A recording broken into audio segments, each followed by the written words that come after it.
ఆంజనేయమతి పాటలాననం కాంచనాద్రి కమనీయ విగ్రహం పారిజాత తరుమూలవాసినం భావయామి పవమాననందనం.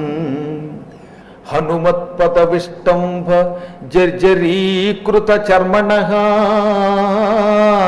కమఠేశ్వర పృష్ఠాగ్రాత్ శుశ్రావ అశ్రుంనదీ తతః శుశ్రావ అశ్రుంనదీ తతః.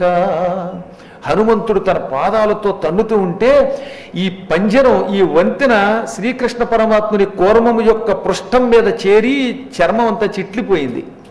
కమఠేశ్వర పృష్ఠాఘాత్. ఎందుకని పరమభక్తుడు రామభక్తుడు జై శ్రీరామ అని ఆయనే దొరుకుతున్నాడు. దాంతో ఏమైంది, ఈ బాణముల పంజరం బాగా రాపిడికి గురయ్యి కొట్టి కొట్టి కొట్టి మొత్తం చెప్ప చిట్లిపోయి అందులోంచి అసురుం నది, అసురు కంటే రక్తం, రక్తం నది కింద ప్రవహించడం మొదలుపెట్టింది. సముద్రం ఎర్రబడిపోయింది. కాసేపటికి హనుమంతుడికి అనుమానం వచ్చి కిందకు చూశాడు, ఏట్రై ఎర్రగా వస్తుందని. అడుగున శ్రీకృష్ణ పరమాత్మ కూర్మ రూపంతో వస్తూ ఉంటే ఆశ్చర్యపోయి, తండ్రి నేను చేసిన అపరాధం నాకు తెలిసింది, నువ్వే రాముడివి నువ్వే కృష్ణుడివి అని నాకు తెలుసు, సమస్త లోకాలని ఎప్పటికప్పుడు అనేక అవతారాలతో రక్షించే పరమాత్ముడివి, వాసుదేవుడివి, అనంతుడివి, పరంధాముడివి, వైకుంఠుడివి, విష్ణుడివి, జిష్ణుడివి, కృష్ణుడివి. ఇప్పుడు ఈ భక్తుడిని రక్షించడం కోసం కమఠాకృతి ధరించి నా దెబ్బలు తింటున్నావా, నా పాదాలతో తన్నింది మిమ్మల్ని, అయ్యో మీ పాదాలు పట్టుకొని భుజం మీద పెట్టి ఎప్పుడూ మోసేవాడిని, ఎంత పొరపాటు చేశాను అని లెంపలు వేసుకుని వెంటనే బయటకు వచ్చాడు. వచ్చి అర్జున ఇలారా, నేను కూడా మొండి పట్టుదలతో నీతో పోటీకి వచ్చాను. పరాజితోహమస్మీతి బభాషే వాయునందనః. నేను ఓడిపోయా, మొహమాటం లేకుండా ఒప్పుకుంటున్నాను. నీకు కాదు ఓడిపోతా, కొన్ని కారణములు ఉన్నాయి. ఏ మహానుభావుడి యొక్క అనుగ్రహంతో నేను బ్రతుకుతున్నానో, ఎవడి కోసం జీవిస్తున్నానో, ఎవడి నామస్మరణ నాకు అమృతమో ఆ పరమాత్ముడికే నా వల్ల హింస జరుగుతూ ఉంటే ఇక నాకు ఓటమి కాక విజయం ఎక్కడి నుంచి వస్తుంది? ఇదిగో నీకు ఇస్తున్నాను మాట, రాజన్ త్వమపి మద్భక్తో విజయ పూర్వజన్మని. నువ్వు కూడా సామాన్యుడు కాదు, పూర్వజన్మలో విజయుడు అనే పేరుతో గర్గాచార్యుడి దగ్గర మంత్రానుష్ఠానం పొంది నన్ను పూజించావు. ఆ జన్మలో నువ్వు అర్జునుడిగా పుడతావని, నిన్ను అనుగ్రహిస్తానని, నీ జెండా మీద ఉంటానని, సమస్త శత్రువుల్ని నీవు ఒక్క చేత్తో జయిస్తావని, గాంధీవిగా ప్రఖ్యాతి పొందుతావని వరమిచ్చాను. ఆ వరం వల్ల పుట్టిన నా భక్తుడివే. కేవలం నిన్ను అనుగ్రహించడానికి, పరమాత్మ యొక్క గొప్పతనాన్ని, ఆయన కరుణ లోకానికి చాటడానికి మేము వాడిన నాటకం ఇది. కాబట్టి మారు మాట్లాడకుండా నేను ఓడిపోయానని ఒప్పుకుంటున్నాను. భవిష్యత్తులో మహాభారత యుద్ధం జరుగుతుంది. ఆ 18 రోజులు నీ జెండా మీద ఉంటాను, నేను నిన్ను రక్షిస్తాను. ఇదనమాట. అప్పటి నుంచి ఆ మహానుభావుడు జెండాపై కపిరాజు అనే ఒక పద్యానికి మూలకారకుడు అయ్యాడనమాట. ఆ విధంగా హనుమంతుడు వరమిచ్చి పక్కకి తప్పుకుని వెళ్ళిపోయాడు. ఇప్పుడు అర్జునుడు హనుమంతుడి కృపకి పొంగిపోయానికి నమస్కరించాడు. నమస్కరించి కృష్ణుడికేసి తిరిగి, చూశావా కృష్ణ, ఆంజనేయుడు నాకు వరం ఇచ్చాడు. వరం ఇవ్వడానికి గల కారణం కేవలం నా భక్తే కాదు సుమా, నా పరాక్రమం, నా శక్తి. నువ్వు లేవు కానీ అసలు ఇందాక కూడా గట్టిగా కట్టేవాడిని. ఏమిటో అప్పుడు నాకు కొంచెం బుర్ర పని చేయలేదు, మంచి బాణాలు వేయలేదు. నువ్వు వచ్చాక నువ్వు పక్కనుంటే ఉత్సాహం లే. అసలు నేనేమిటి, నా శక్తి ఏమిటి? ఈ సముద్రం అంతా బాణాలతో నింపేయగలను. అసలు సముద్రం మీద ఎవడో కూడా కెరటాల మీద నడిచి వెళ్ళినంత తేలికగా నా బాణపంజరం మీద నుంచి అవతలకు వెళ్ళిపోగలుగుతాడు. స్తంభించిపోయిన కెరటాల నుంచి ఎవడన్నా వెళ్ళగలడు కదా. అలాగే నేను మొత్తం సముద్రం అంతా బాణాలతో వంతుని కట్టేస్తాను. బాగుండదు, సముద్రుడు పొంగాలి కదా అని ఊరుకుంటున్నారు కానీ అబ్బా అసలు కృష్ణ నువ్వు కోరుకో, వైకుంఠానికి ఇక్కడి నుంచి నిచ్చిన కడతానన్నట్టు. కృష్ణుడు ఏం కిక్కురు మండగా ఆయన అలా చిరునవ్వు నవ్వుతూ ఉన్నాడు. ఇంతలో నారద మహర్షి టేమని వైణ వాయించుకుంటే అక్కడికి వచ్చాడు. నారదా నువ్వు రాలేదు కానీ అపూర్వ దృశ్యం అయ్యా, ఇంత క్రితం ఆంజనేయుడు ఓడించేశాను నువ్వు అన్నాడు ఈయన. అలాగా నాయనా, నువ్వు ఆంజనేయుడిని ఓడించేంత ఘనాపాఠివి మరి అని. అర్జున ఇప్పటికీ నీకు ఇంకా అర్థం కాలేదని నేను వచ్చాను. ఈ పరమాత్ముడిని పక్కన పెట్టుకుని కూడా ఇంకా అహంకారం పోలేదా నీకు? ఆయన భక్త వత్సలుడు. భక్త వాత్సల్య తత్పరత్వం అంటే ఏమిటో ఆయన దగ్గరే చూడాలి. చూడు అని ఆయన వీపు మీద కప్పుకున్న ఉత్తరీయం తీశాడు. వీపంతా చిట్లిపోయి నెత్తురు కలుగుతుంది, ఎర్రగా అయిపోయింది. నీలంగా ఉండే కృష్ణుడి వీపంతా. ఇదేమిటి కృష్ణ అన్నాడు ఆయన. ఇగో నీ పట్టుదల, ఆంజనేయుడి శక్తిని తదా పాద ప్రహారేణ వాయుసూనోహో మహాత్మనః జర్జరీకృత సర్వాంగః బహు సంకటమభ్యగాం కో వా యుధి కపీంద్రస్య కో వా యుధి కపీంద్రస్య స్థాతా అతి కుపితాత్మనః యత్ర వజ్రాది శస్త్రాణి తోలప్రాయాణి జగ్మిరే ఏ ఏ కృష్ణుడు గొప్పతనం అదే. ఎట్టి పరిస్థితుల్లో ఎవరిని తన నోటితో మాత్రం తొలనాడు. వాడి కర్మను వాడే అనుభవించేలా చేస్తాడు తప్ప ఆయన ఎప్పుడు నిస్పృహతో అలా ఉంటాడు. ఆయన ఎవరిని ఏ పాపపుణ్యాలకి తగినట్టుగా తానేం సత్కరించడు. వారి పాపపుణ్యములకు తగినటువంటి శిక్షలు లేక రక్షలు వాళ్ళే అనుభవిస్తారు. అందుకే శ్రీకృష్ణుడు ద్రష్ట మాత్రమే. మనం చేయవలసిన పని సత్కర్మాచరణ అందుకే చెయ్యాలి. నాయన ఒకటి చెబుతున్నాను విను. నువ్వు పూర్వజన్మలో కోరికలకు గురయ్యావు. వస్తువుని చూడడం, ఆ వస్తువు నాకు కావాలి కావాలని ధ్యానించడం అది మహాప్రమాదం. ఎప్పుడైనా మానవుడికి సాంగత్యమే పరమదోషం. సాంగత్యం సజ్జనులతో అయితే పర్వాలేదు.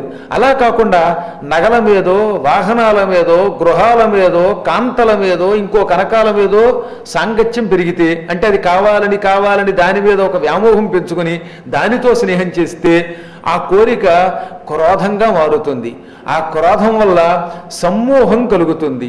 సమ్మోహం వల్ల జ్ఞాపక శక్తి నశిస్తుంది. జ్ఞాపక శక్తి నశిస్తే సర్వభ్రష్టుడు అవుతాడు. 8 విషయములలో చాలా జాగ్రత్తగా ఉండాలి. ఒకటి ఏమిటి? వస్తువులతో సాంగత్యం చేయకూడదు.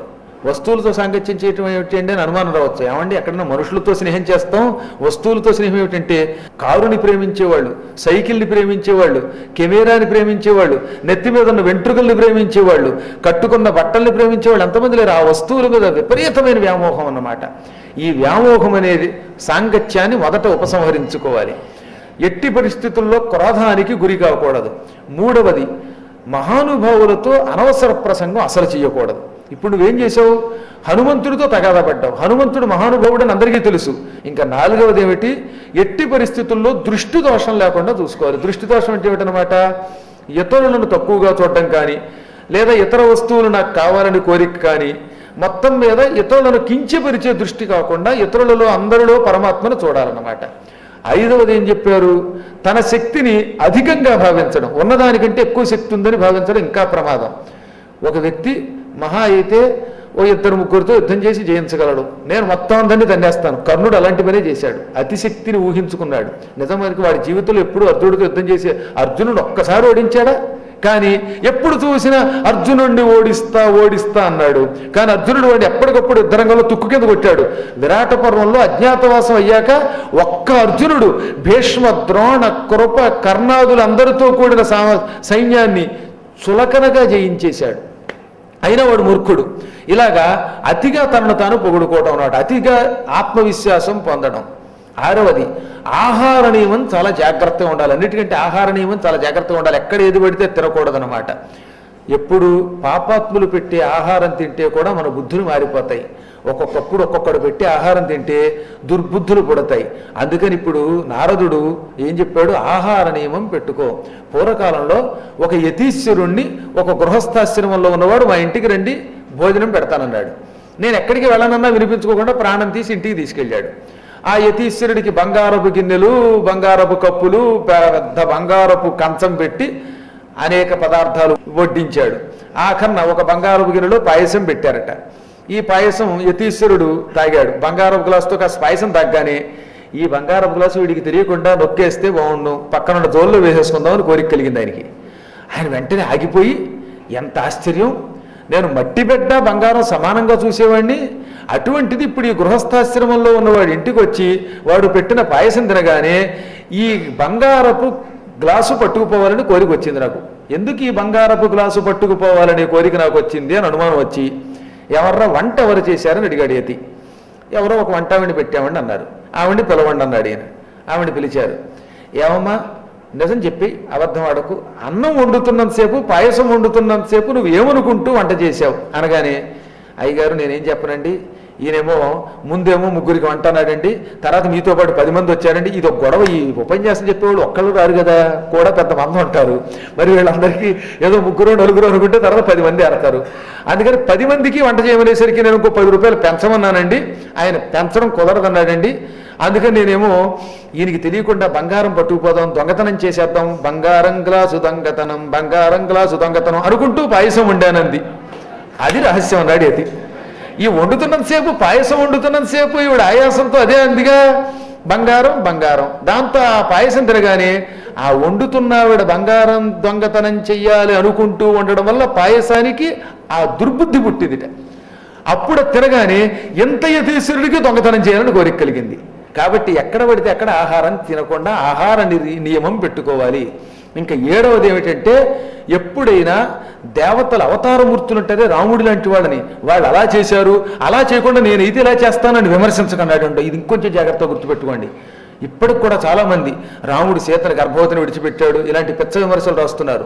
మాట వరుస కూడా రానద్దు. ఎందుకంటే అవతారమూర్తులు ఎప్పుడు ఏ పని ఎందుకు చెయ్యాలో వాళ్ళకి తెలుసు. నీకేం తెలుసు సీత గొప్పతనం, రాముడి గొప్పతనం, రాముడు ఎందుకు విడిచాడో, లేక సీత రాముడిని ఏమన్నదో, వారిద్దరికీ ఉన్న అనుబంధం ఏమిటో తెలియక నోటికొచ్చినట్టలా రాసేయడం. కలం ఉందని, చేతిలో ఉందని, పెన్ను ఉందని, పేపర్ ఉందని రాసి పేపర్లో మేము ఆ ఇష్టులం ఈ ఇష్టులం అని రాసేస్తే ఈ కాలమిష్టులంతా సర్వభ్రష్టులైపోతారు, మహానరకం పొందుతారు. అవతారమూర్తులను ఎప్పుడూ విమర్శించొద్దు. తర్వాత ఏం చెప్పాడు, శాస్త్రములలో చెప్పబడిన నిషిద్ధ కర్మలను ఎప్పుడూ ఆచరించకు. శాస్త్రములు కొన్ని వద్దు అన్నాయి, అవి ఎట్టి పరిస్థితుల్లో చెయ్యకు. ఎలాగా, ఉదయిస్తున్న సూర్యుడికి ఎదురుగుండా నిలబడి పళ్ళు తోముకొద్దన్నాడు. బ్రష్ పెట్టి సూర్యుడికి ఎదురుగుండా తోమకూడదు. మలమూత్ర విసర్జన చేయకూడదు. ఆదిత్యునుదయాస్తమయములు చూడకునికి, సూర్యుడు ఉదయిస్తున్నప్పుడు అస్తమిస్తున్నప్పుడు ఎవడైనా పొరపాటున మలమూత్ర విసర్జన అటుకేసి చేసేయాడంటే ఇంకా వాడికి సర్వరోగాలు వస్తాయి. ఇవన్నీ శాస్త్రాలు, వీటిని మనం ఉల్లంఘించకుండా ఉంటే బాగుంటుంది. ఇవి చెయ్యి. నీ మహానుభావుడు బావుగారు శ్రీకృష్ణ పరమాత్మ చూసావా నిన్ను రక్షించడానికి ఎంత కష్టపడ్డాడో. నిజంగా వాయుసూనుడు కపీంద్రుడు విజృంభిస్తే ఆయనకి యుద్ధరంగంలో ఏ యోధుడు సాటి వస్తాడు. తోలప్రాయాణి జగ్మిరే, ఎటువంటి శస్త్రములైనా, ఎత్ర వజ్రాది శస్త్రాన్ని తోలప్రాయాణి జగ్మిరే, ఆయన దగ్గర వజ్రం వంటి ఆయుధాలు కూడా, అంత కఠినంగా ఉండే అస్త్రాలు శస్త్రాలు ఇవన్నీ కూడా తోలప్రాయములు, దూది పింజలు అన్నారు. దూదితో సమానంట. దూది గాలేస్తే రివ్వుని ఎగిరిపోదు, కాసి నీళ్లు పోస్తే వెంటనే తడిసి ముద్దయిపోదు, నిప్పులు అంటించగానే కాలిబూడిదైపోదు. అలాగే హనుమంతుని ముందు ఏ వజ్రమైనా, ఏ ఆయుధమైనా, ఏ అస్త్రమైనా, ఏ శస్త్రమైనా, ఏ వస్తువైనా తుక్కైపోతుంది. ఆయన ఎక్కడ, ఈ ఆయుధాలు ఎక్కడ, నీ బాణం ఎక్కడ, ఆ మహానుభావుడి పాద కోణం ఎక్కడ? అర్థమైంది అనగానే అప్పుడు అర్థమయ్యి ఎంత పొరపాటు చేశాను, చలించిపోయట్లేండి అర్జునుడు. ఈ మహానుభావుడు కేవలం బావగారు కాదు, పరమాత్మను తెలుసు. అప్పుడప్పుడు అజ్ఞానంలో పడిపోతాను నేను కూడా. తెలియక ఇలా చేశాను, దుష్కర్మాచరణ చేశాను, నన్ను రక్షించడానికి ఈయనంత శిక్ష అనుభవించాడా అని కాళ్ళ మీద పడిపోయి ప్రభువు నన్ను క్షమించనట. నాయన నేను క్షమించడం కాకపోతే ఏం చేస్తాను, నువ్వు నాలో ప్రాణానివి, నా ఆత్మలోంచి బయటకు వచ్చిన వాడివి, కాబట్టి ఎప్పటికప్పుడు నేను క్షమించవలసిందే. కుడి చెయ్యి ఎడమ చెయ్యి ఉన్నాయనుకో, ఈ రెండు కొట్టుకుంటున్నాయనుకో, రెండు నా చేతులేగా, కాబట్టి దీన్ని క్షమిస్తాను. కుడి చెయ్యి లాంటి వాడు హనుమంతుడు, ఎడమ చెయ్యి లాంటి వాడివి నువ్వు, కాబట్టి మీ ఇద్దరు నాకు ఒకటి అన్నాడు ఆయన శ్రీకృష్ణుడు. అంటే అర్జునుడు కూడా సామాన్యుడు కాదు, గుర్తుపెట్టుకోండి. హనుమంతుడిని ఎలా అయితే దక్షిణ హస్తంతో పోల్చాడో అర్జునుడిని కూడా వామహస్తంతో పోల్చాడు. దీని విలువ దీందే, దాని విలువ దాందే. హనుమంతుడి అనుగ్రహం నీకు కలిగింది, హనుమత్ కృప ఇక ఎప్పుడూ ఉంటుంది. ఇక భవిష్యత్తులో నీకు ధ్వజలాభం కలుగుతుంది. తతో హృష్టమనా పార్థ కపీంద్రధ్వజలాభత. అప్పుడు హనుమంతుడి అనుగ్రహానికి ధ్వజస్తంభం మీద, జెండా మీద స్వయంగా హనుమంతుడు ఉంటాడు గనక దీనివల్ల నాకు భవిష్యత్తులో విజయం లభిస్తుందని పార్థుడు విజయుడు బ్రహ్మానందభరితుడయ్యాడు. ఆ తర్వాత పువ్వులు శ్రీకృష్ణ పరమాత్మకి ఇచ్చి తిరిగి అరణ్యవాసంలో అన్నగారి దగ్గరికి వెళ్ళిపోయి జరిగింది చెప్పగానే, నాయన అదృష్టవంతుడురా, చిన్న పొరపాటు చేసిన అఖిలాండకోటి బ్రహ్మాండ నాయకుడు కృష్ణుడు, సమస్త లోకాలని అనుగ్రహించే సద్గురుడు ఆచార్యుడు హనుమంతుడు అనుగ్రహం పొందావు. హనుమంతుడి ధ్వజం పట్టుకుంటే మాత్రం జీవితంలో అపజయం ఉండదండి, గుర్తుపెట్టుకోండి. మీకు ఎప్పుడైనా అధైర్యం వచ్చిందంటే ఒకసారి హనుమంతుడున్న జెండా పట్టుకోండి, కారుకు కూడా దాన్ని పెట్టండి. కపిధ్వజం ఉన్నదా, ఇంక వాడు ఎక్కడికెళ్ళినా అపమృత్యు ఉండదు, ఎవడు వాడిని దుర్మృత్యువు పాలు చేయలేరు, వాడికి అధైర్యం ఉండదు, యావజ్జీవితం ధైర్యంతో బ్రతకాలంటే ఇంటిలో అప్పుడప్పుడైనా ఆంజనేయుడిని జెండా మీద పెట్టుకుని ఎగరేస్తూ ఉండాలి అన్నాడు. ఆ తర్వాత కొద్ది రోజులు గడిచింది. అప్పుడు అర్జునుడు శివుడి కోసం తపస్సు చేయడానికి ఇంద్రకీల పర్వతానికి వెళ్ళిపోయాడు. ఆ కాలంలో తక్కిన పాండవులు 4, కుల పురోహితుడు ధౌమ్యుడు, మహానుభావులైన కొంతమంది బ్రాహ్మణులు అరణ్యవాసంలో కూడా ఉండిపోయారుగా, దాదాపు 10,000 మంది కూడా ఉండిపోయారు టెక్కంగా. వీళ్ళందరూ కలిసి అరణ్యాలలో ధౌమ్యవనము, కామ్యకవనము, ద్వైతవనము ఇవన్నీ దాటుకుంటూ ఒకసారి హిమాలయ పర్వతాలకేసి బయలుదేరారు. బదరీ కేదార యాత్ర చేశారు. హృషికేశం దాటి ఉత్తరాంచల ప్రాంతానికి చేరారు. హృషికేశం దాటిన తర్వాత ఇంకక్కడి నుంచి అంతా దేవభూమి అనమాట. అది మంచి ఎత్తైన కొండలతో ప్రాంతం అంతా ఎగుడు దిగుడు అన్నీ కొండలే. ఆ కొండల మధ్యలో అలకనంద, గంగానది, మందాకిని అనేక పాయలతో ప్రవహిస్తూ ఉంటుంది. అలా కొంత దూరం వెళ్ళాక హఠాత్తుగా వాతావరణం అంతా మారిపోయింది. కుంభవృష్టి. నేను నిజంగా చూశాను అలాంటిది. మేము చారుధామ్ యాత్రకి వెళ్ళాం. మేము వెళ్ళడం, ఆ తర్వాత మేము మళ్ళీ బయటికి రావడంతో ఆ రోడ్డు క్లోజ్ అయిపోవడం, 3 రోజులు ఆగిపోయిందండి యాత్ర. మేము రావడం వారు పాపం మళ్ళీ క్లోజ్ అయిపోయేది. ఎక్కడ మాకు మాత్రం భగవంతుడి అనుగ్రహంతో ఎక్కడ కష్టం రాలా. దారిలో తిరుగు ప్రయాణంలో కేదారం దగ్గర ఢామ్ ఢామ్ అని కొండల నుంచి రాళ్ళు దొల్లిపోయి కిందకి వెళ్ళిపోవడం అనే దృశ్యం, అంతంత కొండలు విరిగి పడిపోతాయి వర్షాకాలంలో. అందులో పైగా అది అక్టోబర్ నెల, విపరీతమైన వర్షాలు. ఎలా దాటుతామో తెలియదు. మా బస్సులు ఆ వర్షంలోనే దాటిపోయేవి, ధైర్యం చేసి దాటించేసేవాడు వాడు. ఆ తర్వాత బస్సులు ఆగిపోయేవి. 6 బస్సులతో తీసుకెళ్ళాను, ఎక్కడ చెక్కు చెదరలా. భారతంలో వర్ణించాడు దాన్ని అరణ్య పర్వంలో నన్నయ్య గారు. ఆ వర్షం ఈ ప్రపంచంలో అంత పూర్వం ఎక్కడా లేదట. పూర్వకాలంలో ప్రపంచ ప్రళయ కాలంలో ఇంద్రుడు ఏం చేస్తాడంటే తన వజ్రాయుధంతో సంకెళ్ళు విడగొట్టి సంవర్తకము, పుష్కలావర్తము అని కొన్ని మేఘాలు ఉంటాయి, ఆ మేఘాలు వదులుతాడు. ప్రపంచాన్ని నాశనం చేసే ముందు ఏం చేస్తాడట, ప్రళయకాలంలో పుష్కలావర్త సంవర్తకలు అనే మేఘాలను వదిలిపెడతాడు. ఈ మేఘాలకి ఓ ప్రత్యేకమైన సంకెళ్ళు ఉంటాయి. మంత్రపూర్వకమైన సంకెళ్లతో ఈ మేఘాలు తన దగ్గర అట్టే పెడతాడు. అప్పుడు వజ్రంతో దెబ్బ కొట్టగానే ఈ మేఘాలన్నీ బయటకు వస్తాయి. అవి మొత్తం భూమండలం అంతా ఆక్రమించేస్తాయి, భయంకరమైన వర్షం కురిపిస్తాయి. అలాంటి వర్షం కురిసింది అన్నారు నన్నయ్య గారు కూడా. దాన్నే పోతన గారు కూడా గోవర్ధనోద్ధరణ దగ్గర అపూర్వంగా వర్ణించాడు. ఇట్లు జంభవైరి సంరంభంబున దొంభోడి జలిపించి బెంకంబున శంకింపక కింకతోడ సంఖ్యలు లూడ్పించిన మహానిల ప్రేరితంబులై నందుని మంద మీద అమోఘంబులైన మేఘంబులు మహౌఘంబులై ప్రచండ గతించండ మండలంబు గప్పిది వినిండి దిశలావరించి రోదోంతరాళంబు నిరంతర నీరంతర నిబిడాంధకార బంధురంబుగా బలి భంజన ద్వితీయ పాద పల్లవ భగ్నంబైన బ్రహ్మాండంబు చిల్లుల జల్లించి త్వరగు బహిస్సముద్ర సలిల దారల నిర్జరంబుల ఒడువున ఎడ తెగక త్వరంబులైన నీరధారలు కురియుచూ శిలల వర్షించుచూ పిడుగుల వర్షింపుచూ విలయకాల విద్యుల్లత విలోకనంబున రెమ్ములుగొని సమ్ములు పోవుచున్న లేగలను లేగల మూతులకు నడ్డంబులడి ప్రళయకాల భైరవ భేరీ భాంకార హుంకారాది శబ్దంబుల చెవులుడిందులుడి రక్షరక్షేతి శబ్దంబుల చేయుచు అదభ్ర పరిభ్రమణ శబ్దంబులు దిగంతరాళంబు నిండ గోకులం బాకులంబునంద పుండరీకాక్షు నిరీక్షించి రక్ష రక్షేతి శబ్దంబుల ప్రణష్టంబైన ఘోషంబు పలికే అని ఒక పేజీ రాశాను.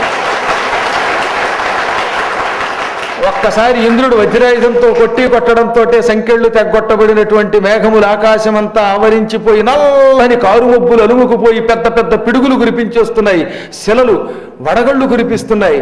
ఢామ్ అనే శబ్దంతో పైనుంచి కిందకి నది ప్రవహిస్తూ ఉంటే ఎలా ఉంటుందో అలా ఉందట వర్షం. అంటే వర్షం ఆకాశం నుంచి ప్రవహిస్తున్న నదీధారలో ఉంది. కుంభవృష్టి, కొండపోత, ఏనుగులు, మామూలు ఏనుగులు కాదు, ఈ భూమండలాన్ని 8 ఏనుగులు మోస్తున్నాయి. వాటిని అష్టదిగ్గజాలంటారు. ఐరావతము, సుప్రతీకము, కుముదము, పుండరీకము, వామనము, అంజనము, కపిలము, అభ్రమువు, ఈ 8 అష్టదిగ్గజాలంటారు. ఈ 8 ఏనుగులు ఆకాశంలో నిలబడి తమ తొండాలతో నీళ్లు కిందకి విడిచిపెడుతున్నాయేమో అన్నట్టుగా ఉందిట. అటువంటి దానితో రాళ్లు పగిలిపోతున్నాయి, కొండలు విరిగిపోతున్నాయి. ఏది గొట్టో, ఏది మెట్టో, ఏది నుయ్యో, ఏది గొయ్యో తెలియకుండా ఒక మహాసముద్రం అయిపోయింది.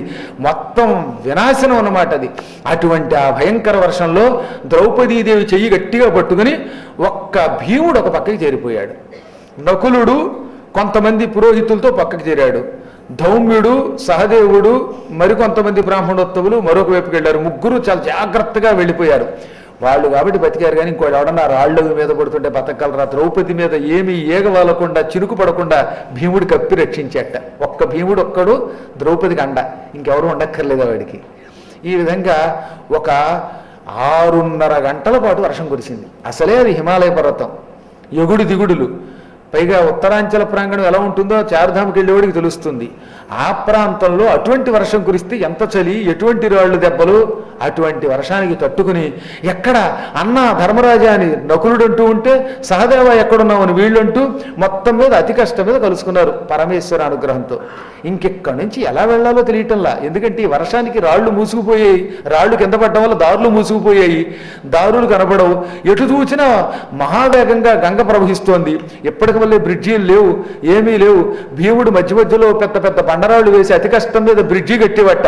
ఇటు నుంచి అటు వెళ్ళాలంటే పెద్ద బండరా అక్కడ డామర్ వేయడం, అది ఎక్కి దిగడం. అప్పుడు ఏం జరిగింది, నాయన చూసావా ద్రౌపది సంగతి అన్నాడు. పాపం నడిచి నడిచి ద్రౌపది అరికాళ్ళు బాగా పొక్కిపోయి నెత్తురు కారణం మొదలుపెట్టాయి. బా ఏం వర్ణించారండి మహానుభావులు అక్కడ భారతంలో. గోళ్లలో చిప్పిలజొచ్చే రక్తములు,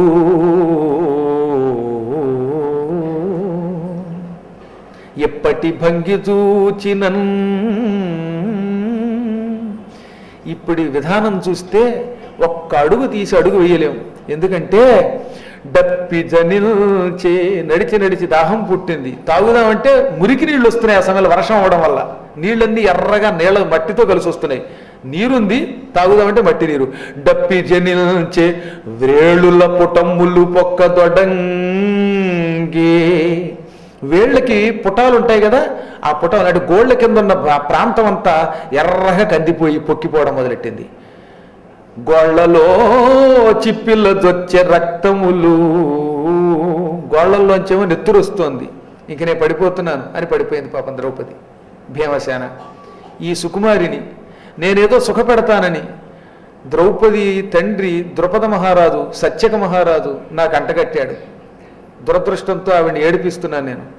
నేను జోదమాడి నా వేదన నేను పొందడమే కాకుండా ఈ మానిని కూడా దుఃఖానికి గురి చేశాను.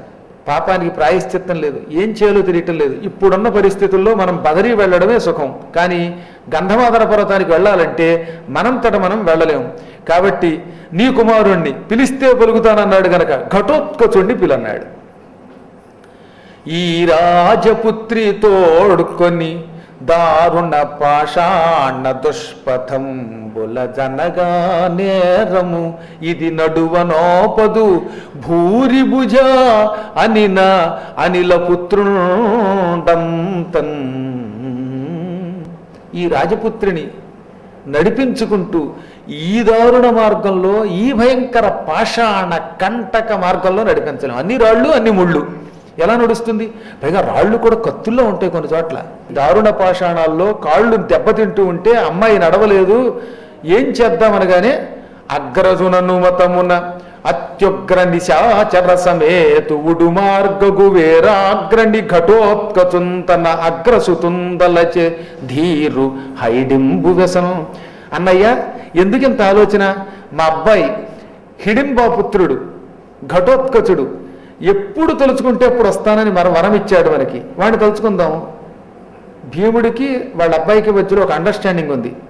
ఎప్పుడైనా ఈయన హైడింబ ఘటోత్కచ అన్నాడంటే చాలట, ఇది వెంటనే వెళ్ళి వాడికి వినబడుతుందన్నమాట. ఆ రోజులు అలాంటి మంత్రశక్తి ఉండేది. ఇది నిజమైన సెల్ ఫోన్. ఇది ఇక్కడ టిక్కర్ కొట్టగానే మెసేజ్ వెళ్ళిపోట్ల, మెయిల్ జీమెయిల్ కొడుతున్నావు ఇక్కడ, ఇలాగనే క్వశ్చన్ సౌండ్ వస్తుందా దాంట్లో, ఎక్కడ అమెరికా అక్కడ నుంచి కొడితే ఇక్కడికి వచ్చేస్తుంది. ఆ మంత్రానికి అంతకంటే వేగంగా వెళ్ళే శక్తి ఉంది. ఎక్కడో భీముడు ఘటోత్కచ అంటే క్షణంలో ప్రత్యక్షం అయిపోయేవాడు ఆయన. అలాంటి వాణ్ణి అగ్రసుతుణ్ణి ఘటోత్కచుణ్ణి తలుచుకోగానే ఒంటరిగా రాలేదు, సమయానికి ఎవరు రావాలో వాళ్ళందరినీ తీసుకొచ్చేసాడనమాట. అతడును రాక్షస సైన్యాన్వితుడై తక్షణము వచ్చి నిర్జరవర సంవితులకు ప్రణమిల్లెంతన పితృవరులకు బ్రాహ్మణులకు పెద్దయు భక్తిన్.